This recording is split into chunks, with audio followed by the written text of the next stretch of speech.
Hello friends, welcome to my tutorial study by Diksha Singh. उम्मीद करती हूँ आप सभी स्वस्थ होंगे, बढ़िया होंगे।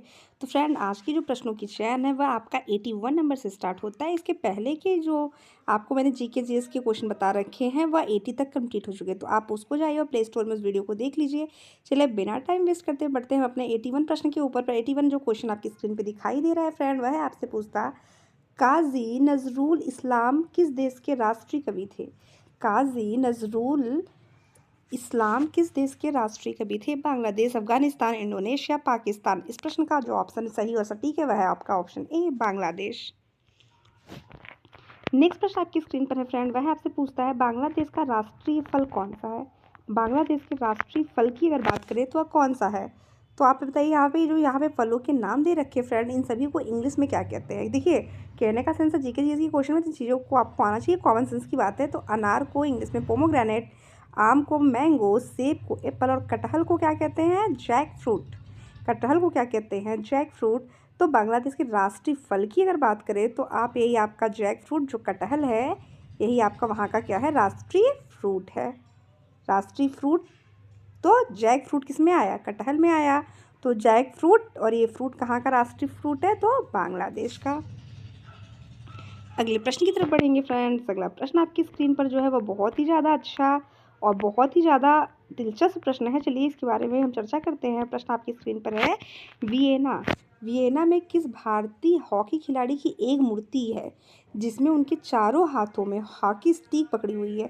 वियना में किस भारतीय हॉकी खिलाड़ी की एक मूर्ति है जिसमें उन्होंने चारों हाथों में हॉकी पकड़ रखी है। तो आपके सामने ऑप्शन यहाँ पे हैं, मेजर ध्यानचंद, धनराज पिल्लई, उधम सिंह कूलर, भारत कुमार छेत्री। तो इस प्रश्न का जो ऑप्शन बिल्कुल सही होगा, तो वह हॉकी के जादूगर के नाम से विख्यात थे। वह कौन है, आपके मेजर ध्यानचंद। मेजर ध्यानचंद को हॉकी का जादूगर कहा जाता था और 29 अगस्त को प्रत्येक वर्ष इनका जन्मदिन मनाया जाता है। 29 अगस्त को खेल दिवस के रूप में इनके जन्मदिन को मनाया जाता है। अगला प्रश्न आपके स्क्रीन पर है, दुनिया के किस एकमात्र देश का ध्वज वर्गाकार या आयताकार नहीं है। दुनिया का ऐसा एकमात्र देश कौन सा जिसका ध्वज न वर्गाकार है न आयताकार है, न वर्गाकार है और ना ही आयताकार है। तो क्या है, पाकिस्तान, चीन, श्रीलंका या नेपाल। पाकिस्तान, चीन, श्रीलंका या नेपाल। तो आपका ऑप्शन से होता है option D, Nepal. Option D, Nepal. Next प्रश्न की तरफ बढ़ते फ्रेंड। नेक्स्ट प्रश्न आपकी स्क्रीन पर है, वह है आपसे पूछता, और ये काफ़ी इंपॉर्टेंट प्रश्न है आपका, क्योंकि ये जनरल साइंस से रिलेटेड भी प्रश्न है कि विश्व के किस महाद्वीप को विज्ञान को समर्पित महाद्वीप कहा जाता है।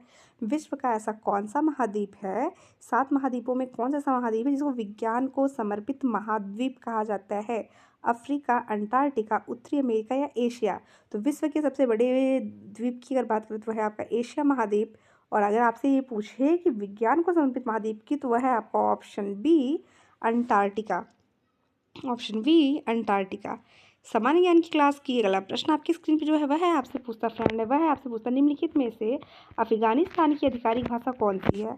अफगानिस्तान की आधिकारिक भाषा कौन सी है, सिंहली, बर्मी, दरी या जोंगखा।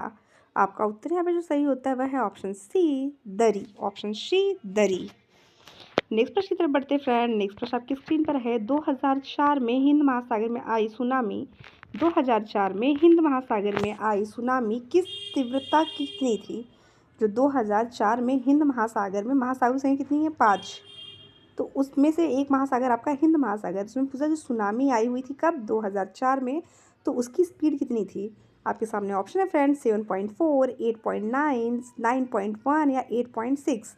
तो जो सुनामी आई उसकी तीव्रता की अगर बात करें तो वह थी आपकी 9.1। सामान्य ज्ञान क्लास का अगला प्रश्न यहाँ पे जो दिखाई दे रहा फ्रेंड, वह है आपसे पूछता चावल बनाने वाला एक पकवान, चावल से बनने वाला एक पकवान जिसका नाम क्या था, किरीबात। किरीबात। जैसे बिहार वगैरह या यूपी के ज़िलों में जो है चावल को पकने के बाद भात कहा जाता है, तो ऐसे ही आपसे यहाँ पे पूछ रहा है कि चावल से बनने वाला एक पकवान जिसका नाम क्या था, किरीबात। किरीबात किस देश का व्यंजन है, भूटान, श्रीलंका, म्यांमार या नेपाल। भूटान, श्रीलंका